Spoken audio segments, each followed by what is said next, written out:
नमस्कार, सिटी समाचार में आपका हार्दिक स्वागत है। सबसे पहले एक नजर आज की सुर्खियों पर।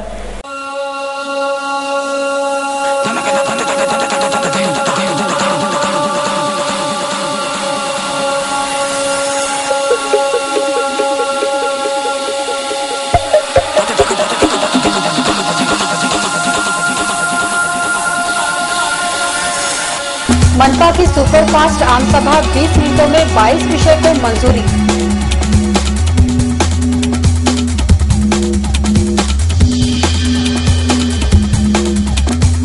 गैस एजेंसी के मनमानी से उपभोक्ता त्रस्त।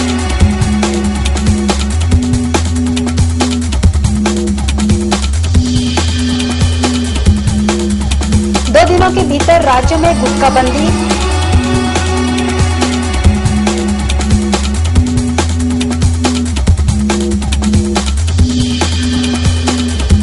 और 6 दिनों से लापता युवती का मृतदेह संदिग्धावस्था में पाए जाने से पिंजर परिसर में खलबली।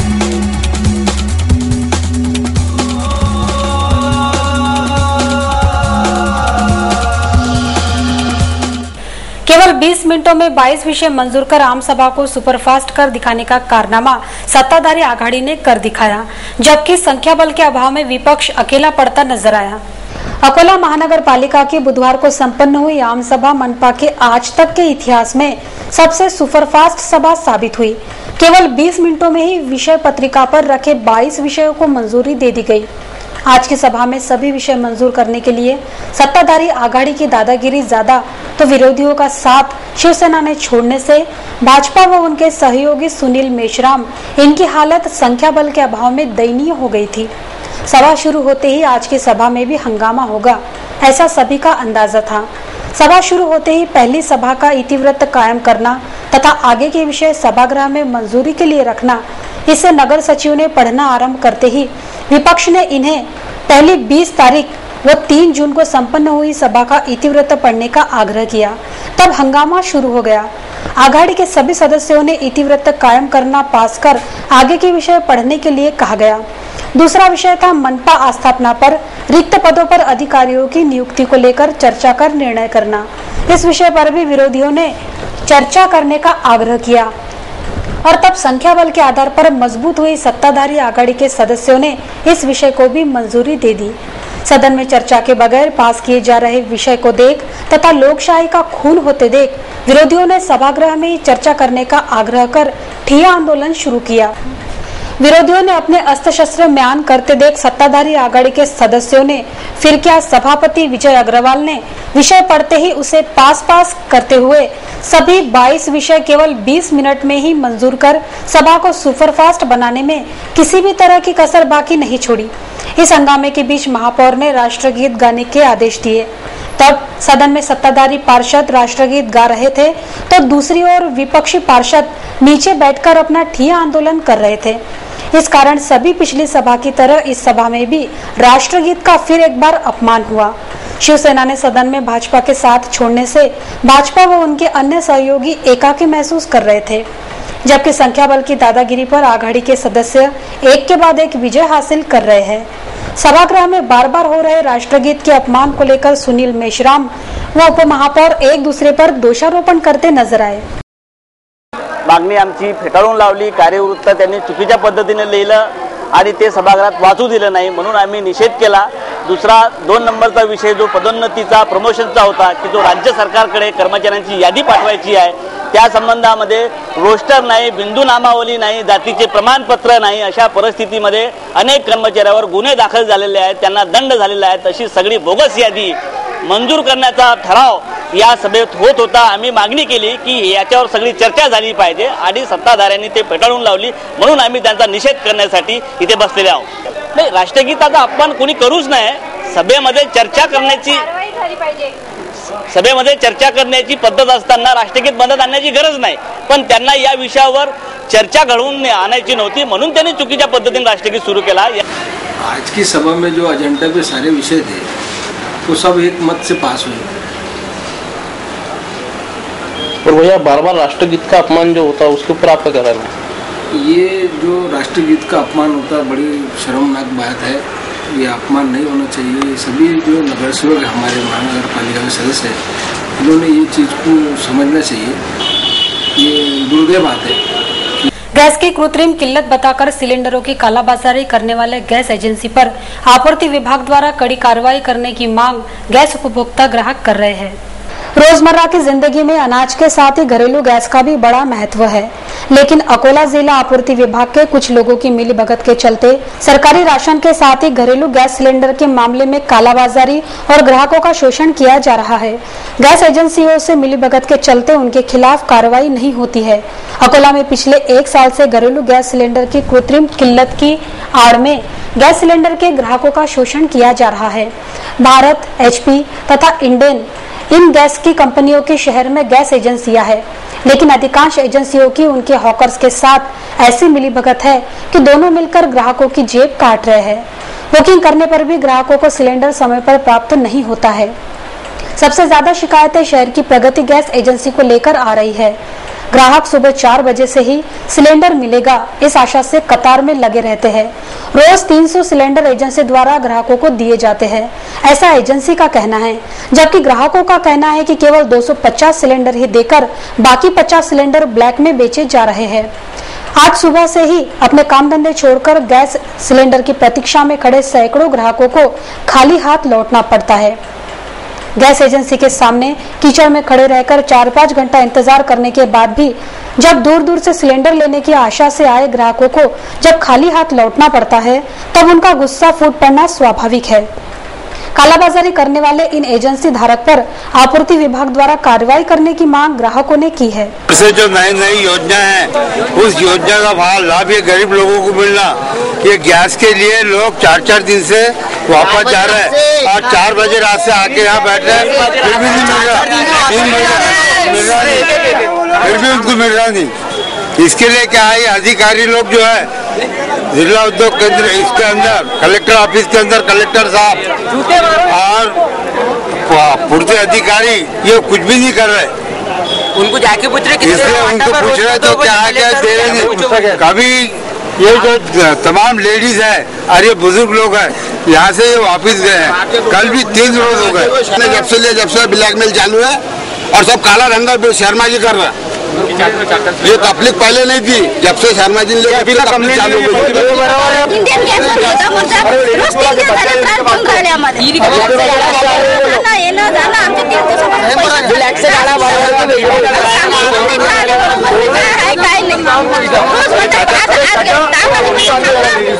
तकलीफ हो रही हमारे छोटे बच्चों को लेकर, ये काय की परेशानी है कि सिलेंडर कितने बच्चों को लेकर तकलीफ हो रही है ना हमारे।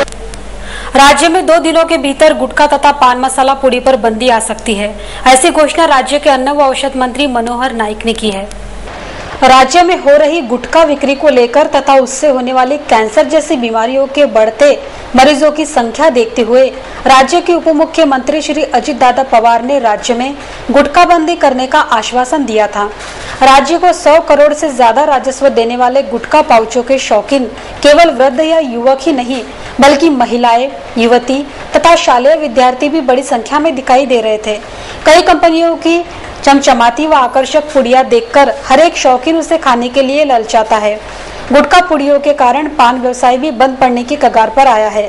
गुटखा पुड़ियों के खतरे को देखते हुए अन्न व औषध प्रशासन मंत्री श्री मनोहर नाइक ने 2 दिनों के भीतर गुटखा बंदी करने की घोषणा की है। 2 या 3 दिन इस घोषणा का अमल में लाने की जानकारी भी उन्होंने दी है। इस घोषणा के कारण गुटखा शौकीनों में जहां खलबली मची है, वही यह बंदी सही ढंग से लागू होती है अथवा प्लास्टिक बंदी की तरह केवल कागजातों पर लागू की जाएगी, यह बात आने वाला समय ही बताएगा। पिंजर तहसील अंतर्गत आने वाले सालपी गांव की लापता युवती का मृतदेह दिखाई देने से गांव में खलबली मची है। पिंजर पुलिस स्टेशन अंतर्गत आने वाली एक लापता युवती का मृतदेह सड़ी गली अवस्था में पाए जाने के बाद परिसर में खलबली मची है। 17 वर्षीय तेजस्विनी नंदापुरे यह 17 जून को शौच को जाने का कहकर बाहर गई थी, तब से वह लापता हो गई थी। परिजनों ने इस बारे में पुलिस में शिकायत दर्ज कर उसे खोजने का काफी प्रयास किया था। आज दोपहर अशोक नंदापुरे के खेत में उसका मृतदेह संदिग्ध अवस्था में पाया गया। मृतदेह के हाथ तथा पैर बांधे गए थे। जमीन में मृतदेह को आधा अधूरा गाड़ा गया था। पूरी तरह सड़ी गली अवस्था में पाए गए इस मृतदेह को देखकर बलात्कार की आशंका जताई जा रही है। मृतदेह को पोस्टमार्टम के लिए सर्वोच्च अस्पताल लाया गया है। 17 तारखेला संडासला निघाली सकाळी 7 वाजता आणि तेव्हापासून ते मिळालीच नाही. नंतर तिला पाहणं सुरू केलं कुठे मिळे ना. मग विरा पाहिल्या काही अजून दूर म्हणजे 4-6 किलोमीटरचा परिसर पाहिला कोणतं काही मिळाली नाही. आज यांना हे मिळाली त्यामुळे आम्ही ते पता लागलेला आहे.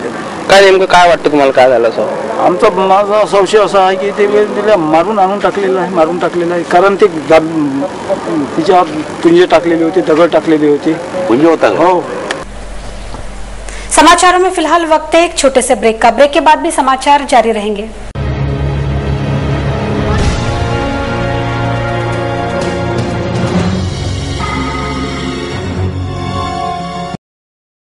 श्री संत गजानन महाराज प्रसन्न गजानन नगरी सतीश मोटर्सच्या बाजूला खामगाव रोड अकोला.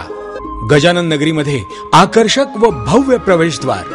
गजानन नगरी संपूर्ण लेआउट मध्ये सिमेंट कॉन्क्रीटचे रस्ते, रोडच्या दोन्ही बाजूला पेव्हिंग टाइल्सची व्यवस्था, पाण्याकरिता पाईपलाईन द्वारे नळाची योजना, इलेक्ट्रिक पोलसह इलेक्ट्रिक लाईन व डीपीची व्यवस्था, रोडच्या मध्यभागी आकर्षक बगीचा व ज्यात स्ट्रीट लाईटची व्यवस्था, रोडच्या दोन्ही बाजूला अंडरग्राउंड ड्रेनेज, नाली सिस्टीम. बुकिंग रक्कम 15 रुपये प्रति चौरस फूट. प्लॉट बुकिंग लेआउट वर सुरू आहे.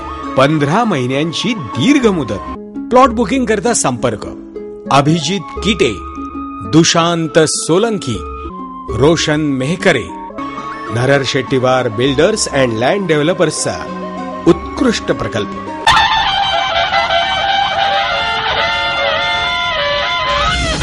कीर्ती कोचिंग क्लासेस, यश तुमचे ध्येय आमचे.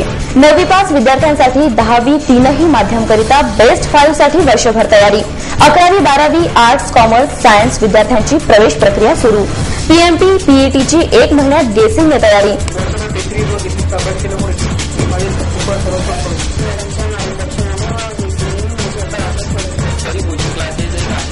क्लासची वैशिष्ट्ये, सर्व विषय एकाच ठिकाणी, तज्ञ प्राध्यापक वर्ग, प्रत्येक आठवड्याला टेस्टने तयारी, परीक्षाआधी टेस्ट सिरीज व गेसिंगने तयारी. वर्षभर प्राध्यापिका कीर्ती दीक्षित मॅडम यांचे बहुमूल्य मार्गदर्शन. 17 नंबरचा फॉर्म भरणाऱ्यांना संधी, तर आजच आपला प्रवेश निश्चित करा. प्रवेशासाठी संपर्क व्यवस्थापक अंकुश इटकीकर, संचालिका कीर्ती दीक्षित मॅडम. कीर्ती कोचिंग क्लासेस, कलश अपार्टमेंट, मन मंदिर साड़ी शोरूम के बाजूला, दुर्गा चौक, अकोला. बजाज 2 व्हीलर के अकोला वाशिम जिले के अधिकृत विक्रेता गोयनका बजाज का अब अपनी ही भव्य आलीशान वास्तु में स्थानांतरण. आपकी सेवा में और अधिक सुविधाओं और खूबियों के साथ आपका विश्वसनीय गोयनका बजाज नई जगह में Platina, boxer, Pulsar, discover, Avenger, Bajaj के सभी मॉडल्स मनपसंद रंगों में, स्पॉट फाइनेंस, एक्सचेंज सुविधा के साथ में हमारी बेहतर सर्विसेज, संपूर्ण ऑटोमेटेड वर्कशॉप, कंपनी के अनुभवी तज्ञ मैकेनिकल्स की टीम, बजाज 2 व्हीलर के सभी प्रकार के ओरिजिनल पार्ट्स उपलब्ध, विनम्र, तत्पर और पारदर्शी सेवा. तो देर किस बात की, आज ही पधारिए गोयनका बजाज, शिवाजी पार्क के सामने, अकोट रोड, अकोला.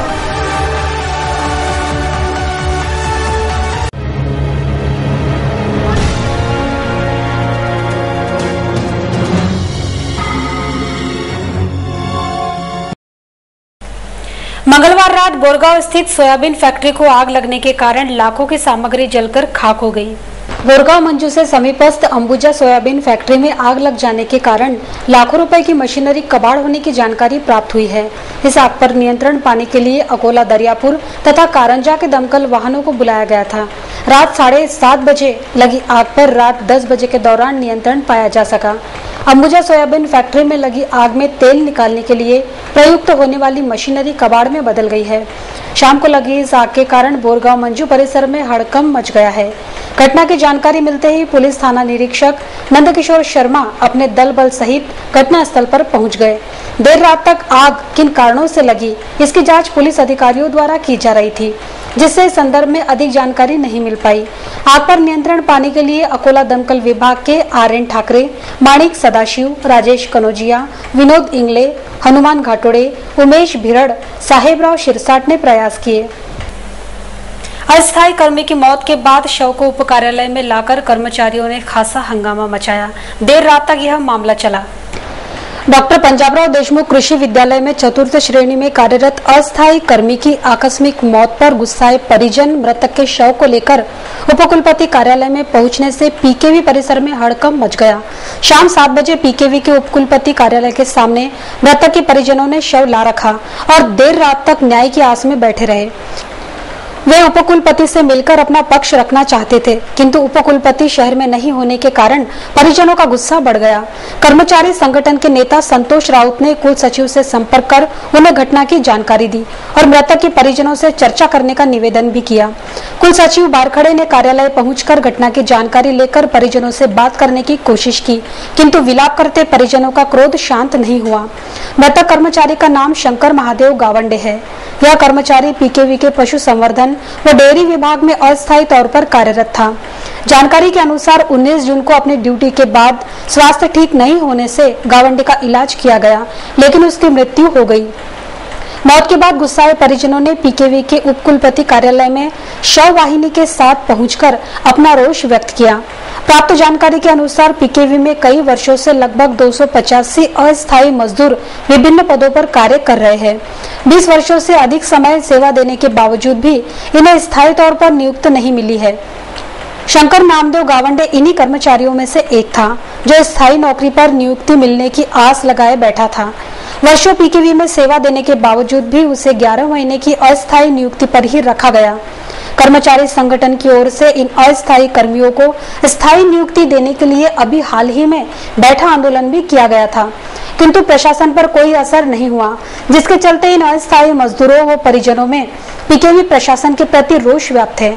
कर्मचारी स्थायी तौर पर नियुक्ति मिलने के लिए पिछले कई वर्षों से संघर्ष कर रहे हैं, लेकिन उनकी सुनवाई नहीं हो रही है। 285 अस्थायी कर्मचारियों में अब तक 12 लोगों की मृत्यू हो गई है। 2004 पासून गेले 8 वर्ष झाले हा कंटिन्यूली यांना सेवेत नियमित करा या मागणीसाठी सतत आम्ही आंदोलन करतो आहोत संघटनेच्या मार्फत। यामध्ये प्रकल्पग्रस्त लोकांचा सुद्धा भरणा आहे आणि हे जे 285 लोक आहे हे गेल्या 30 ते 35 वर्षापासून विद्यापीठामध्ये रोजंदारीवर काम करत आहेत। सर्व लोक ज्येष्ठताधारक आहे आणि डॉक्टर निंबाळकर जेव्हा या विद्यापीठाचे व्हाईस चान्सलर होते त्यांनी त्यावेळेसची नियमित पदांवरती जे रिक्त पद होते त्या रिक्त पदांवरती यांची ज्येष्ठतेप्रमाणे नियुक्ती केलेली आहे। 1 वर्षाच्या कालावधीमध्ये नियुक्ती केलेली आहे आणि 1 वर्षाच्या पिरियडमध्ये यांच्याकडे पद उपलब्ध असून सुद्धा त्यांनी ते अंतिमता कार्यवाही विद्यापीठाने केली नाही, प्रलंबित राहिली। त्यानंतर निंबाळकर साहेब गेल्यानंतर डॉक्टर मायांदे सर आले, त्यांनाही पाहता 5 वर्षाचा कार्यकाळ झाला। आमचे सतत आंदोलन सुरू आहे। आता तुम्हाला माहिती असेल तुमच्या सर्व मीडियाच्या सहकार्याने सुद्धा आम्ही आता डिसेंबरमध्ये फार मोठं आंदोलन केलं। या विद्यापीठाच्या प्रशासकीय भवनावर सुद्धा आमचे 4-5 प्रकल्पग्रस्त कामगार चढून सर्वांनी रॉकेल अंगावर घेऊन पेटून घेण्याचा प्रयत्न केला होता। त्यावेळेस विद्यापीठ प्रशासनाकडून आम्हाला ठोस आश्वासन दिलं होतं की तुमचा कोणत्याही हालतीत हा प्रश्न 31 मार्चच्या आत आम्ही सोडून देऊ। त्यासाठी त्यांनी राज्याचे कृषी मंत्री, संबंधित सचिव आणि वरिष्ठ अधिकाऱ्यांसोबत तातडीने त्यांनी दूरध्वनीवर संपर्क साधून आम्हाला ठोस आश्वासन दिलं होतं। आम्ही भोळ्या बाबड्या आशेनं आज जवळपास डिसेंबर महिन्याला 6 महिन्याचा कालावधी उलटून गेला। आज जेमतेम व्हीसी साहेबांना फक्त 14 दिवसाचा कालावधी शिल्लक उरलेला आहे। मला सांगा की आमचे सर्व लोक त्यांना सांगून राहिलो की साहेब यातले जवळपास 15 ते 20 लोक मृत्यू पावले, त्यांचे कुटुंब रस्त्यावर पडलेले आहेत। प्रकल्पग्रस्त लोकांचं म्हटलं त्यांना वाऱ्यावर सुटलेलं आहे, काही कोणताच निर्णय होणार नाही, तर हे असं कसं चालणार आहे म्हटलं। आजच्या कर्मचारी नाव काय आणि आज हा जो कर्मचारी मृत्यू पावला याचं नाव आहे शंकर नामदेव गावंडे। हा मी ज्या डिपार्टमेंटमध्ये काम करतो डेअरीमध्ये, या डेअरीमध्ये हा मजूर पदावर काम करतो। आज त्यानं सकाळी 8 ते 1:30 वाजेपर्यंत डिपार्टमेंटमध्ये काम केलं आणि 1 वाजता त्याची ड्युटी संपून तो घरी गेला। मला भेटला सुद्धा, मी म्हटलं लवकर जायचं आहे का, तो म्हणे थोडंसं काम आहे। तर मला त्यांच्या कुटुंबियाकडून नंतर 2, 2:30, 3च्या दरम्यान फोन आला किंवा त्यांची सिरियस तब्येत आहे। तर त्याच्यानंतर मी अधिक चौकशी केली तर त्यांचा मृत्यू झाल्याची एकदम डायरेक्ट मला धक्कादायक बातमी जेव्हा मिळाली तेव्हा मी म्हटलं त्यांच्या कुटुंबियाकडे की आपले 12 लोक जे आतापर्यंत मृत्यू पावले त्याच्यात एक भर पडली 13। अपनी विविध मांगों को लेकर मानवीय हक अभियान अकोला द्वारा मोर्चा निकालकर जिलाधिकारी को निवेदन सौंपा गया।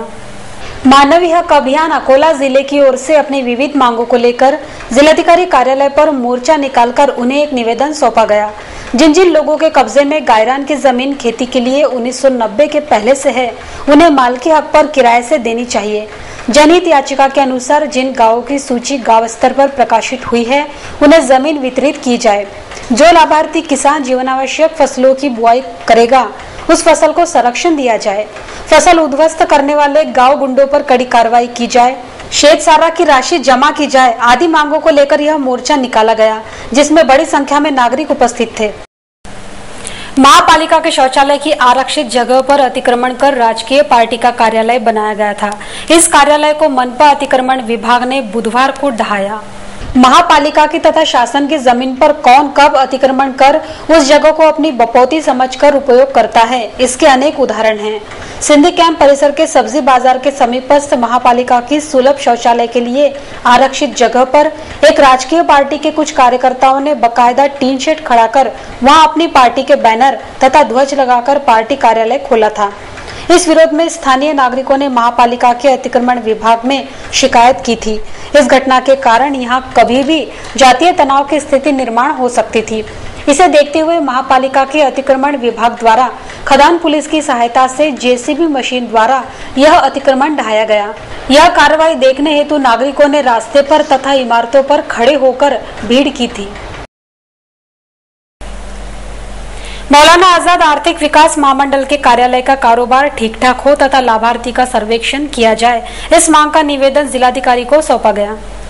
मौलाना आजाद आर्थिक विकास महामंडल के तकरीबन 4 से 5 हजार लाभार्थियों की प्रलंबित पड़ी केसेस तथा कार्यालय का कामकाज नियमित हो, इस उद्देश्य को लेकर मौलाना आजाद विचार मंच द्वारा महाराष्ट्र के मुख्यमंत्री श्री पृथ्वीराज सिंह चौहान को अकोला के जिलाधीश के जरिए एक निवेदन सौंपा गया। मौलाना आजाद आर्थिक विकास महामंडल के जरिए अल्पसंख्यक तबके के गरीब नागरिकों को रोजगार प्रदान करते हुए आर्थिक लाभ दिया जाता है, लेकिन पिछले कुछ वर्षों से इस कार्यालय का कारोबार मनमानी ढंग से चल रहा है। 7 जुलाई 2009 से कई लाभार्थियों की फाइलें यहां धूल खा रही है। संबंधित कार्यालय द्वारा इन फाइलों का तथा लाभार्थियों का सर्वेक्षण भी नहीं किया गया है। सप्ताह में केवल एक ही दिन यह कार्यालय खुलता है। कार्यालय का कामकाज ठप पड़ने से कई उचित लाभार्थी इस योजना से वंचित हो गए हैं, जिसके चलते लाभार्थियों का जल्द सर्वेक्षण कर कार्यालय का कामकाज सुचारू हो, इसलिए यह निवेदन सौंपा गया। इस अवसर पर जिलाध्यक्ष सैयद मतीन, सचिव शारिक शेख, शब्बीर शहीद, मोहम्मद फजल कुरैशी, इस्माइल भाई टीवी वाले, करामत शाह, निसार खान, बुडन गाड़ेकर सहित संगठन के अन्य सदस्य बड़ी संख्या में उपस्थित थे। कार्यक्रम का फिल्मांकन हमारे कैमरामैन यूसुफ शेख ने किया है। हमारे साथी नवनिर्वाचित अध्यक्ष मोहतरम सैयद मतीनुल हक साहब के नेतृत्व के अंदर हमने आज एक जिलाधिकारी साहब को निवेदन दिया। इस निवेदन के अंदर मौलाना आर्थिक विकास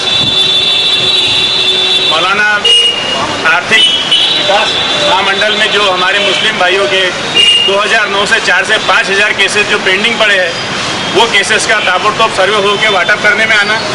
जो हमारे स्टूडेंट जो लोग हैं, जो तालिब इल्म है, जिनके चेक रुके हुए हैं और जिनके चेक आए हुए हैं, उन बच्चों तक वो मदद ताबड़तोड़ पहुंचाने में आना।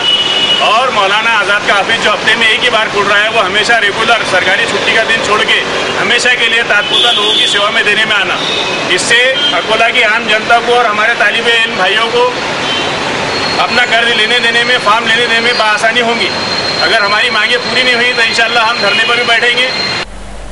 पुराना शहर के सैलानी नगर में कई समस्याएं विद्यमान हैं। इस ओर पार्षद की अनदेखी हो रही है। पुराना शहर डाबकी रोड स्थित सैलानी नगर में कई नागरिक समस्याएं विद्यमान हैं। अभी तक इस प्रभाग में रास्ते तथा नाली का निर्माण कार्य नहीं हुआ है।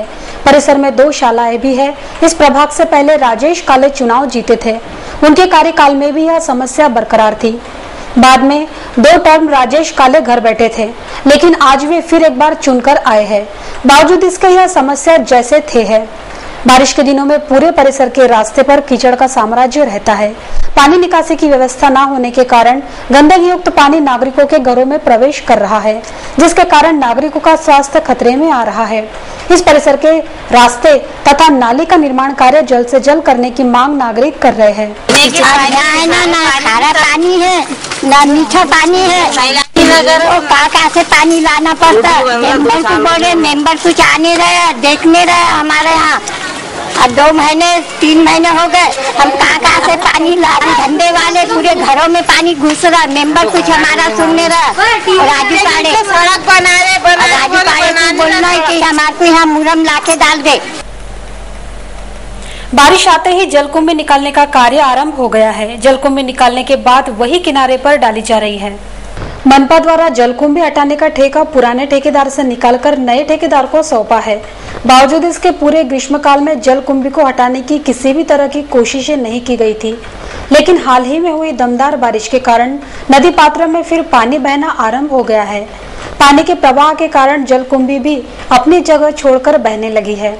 इसी का लाभ लेकर ठेकेदार द्वारा कुछ आदमी लगाकर जलकुंभी हटाने का काम शुरू कर दिया गया है। बहती जलकुंभी निकालने के लिए इन मजदूरों को ज्यादा प्रयास नहीं करने पड़ रहे हैं, लेकिन बाहर निकाली जा रही है जलकुंभी फिर से नदी के किनारे पर ही डाली जा रही है।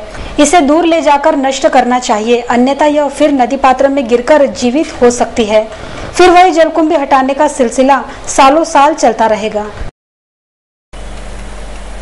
कॉपी मुक्त अभियान के कारण ही इस वर्ष 10वीं तथा 12वीं कक्षा के परिणामों में बेतहाशा वृद्धि हुई है, ऐसा प्रतिपादन जिलाधीश ने किया।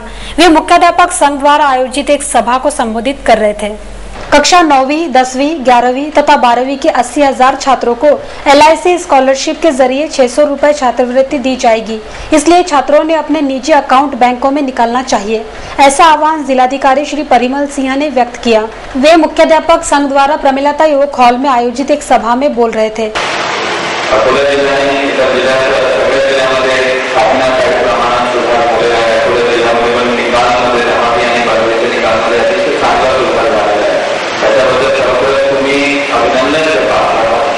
तीस जुलाई तक एक छात्र एक पेड़ योजना चलाई जाएगी। शासन के आदेशानुसार 100 करोड़ पेड़ लगाने का उद्देश्य रखा गया है। इन पेड़ों की देखरेख करना भी बंधनकारक रहेगा। इस वर्ष 10वीं तथा 12वीं के परिणामों में कॉपी मुक्त अभियान के तहत काफी वृद्धि हुई है, ऐसी जानकारी भी उन्होंने दी।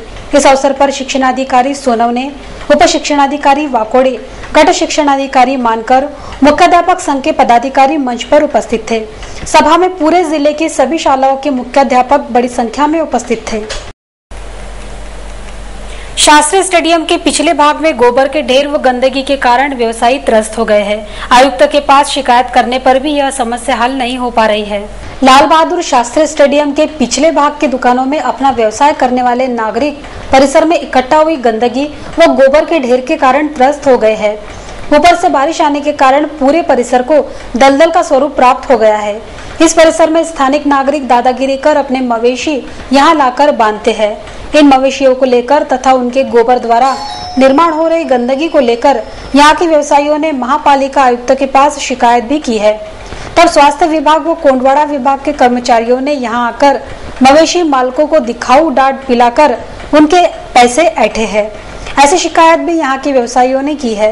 कोंडवाड़ा विभाग के कर्मचारी कहते हैं कि हमारे पास मवेशियों को उठाने के लिए ढंग की गाड़ियां नहीं हैं, इस कारण हम मवेशी नहीं पकड़ सकते। वही बात यहाँ कचरा कुंडिया ओवरफ्लो होकर बह रही है, जिसकी गंदगी युक्त दुर्गंध में एक पल भी नागरिक नहीं रुक पाते हैं। इस गंदगी के कारण हमारा व्यवसाय पूरा ठप पड़ चुका है। यहाँ ग्राहक आने के लिए कतराते हैं। जल्द से जल्द यहाँ के व्यवसायियों पर कार्रवाई करते हुए यहाँ की गंदगी साफ करते हुए हमें नरक यातना से मनपा प्रशासन मुक्ति दिलाए, ऐसी गुहार सिटी न्यूज के माध्यम से यहाँ के शिकायतकर्ता व्यवसायी ने लगाई है। तकलीफ है कि हमारी दुकान है, यहाँ पर भैंसा वगैरह सब बांधते हैं, गंदगी बहुत होती है, बस वाले बस खड़ी करते हैं और इतनी तकलीफ होती है कि ग्राहक आते भी नहीं है यहाँ पे और सब चीज़ की बहुत परेशानी है। संतोषी माता चौक के लिए तक क्या ये फतेह चौक यहाँ तक की इतनी गंदगी है कि आने जाने को रास्ता बहुत तकलीफ है आने जाने के लिए। और दुकान पे यहाँ दुकान भी नहीं दिखती और बहुत गलाटा वगैरह, ये गोबर वगैरह गान बहुत है। अंत में एक नजर आज की सुर्खियों पर।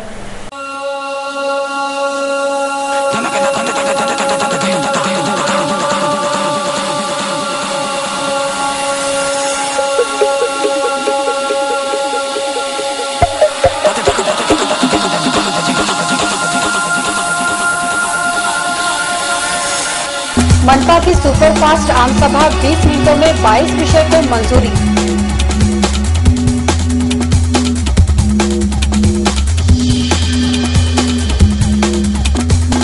गैस एजेंसी के मनमानी से उपभोक्ता त्रस्त।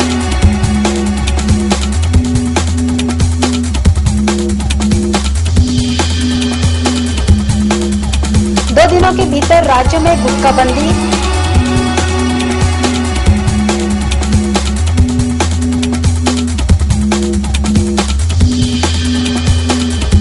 और 6 दिनों से लापता युवती का मृतदेह संदिग्धावस्था में पाए जाने से पिंजर परिसर में खलबली।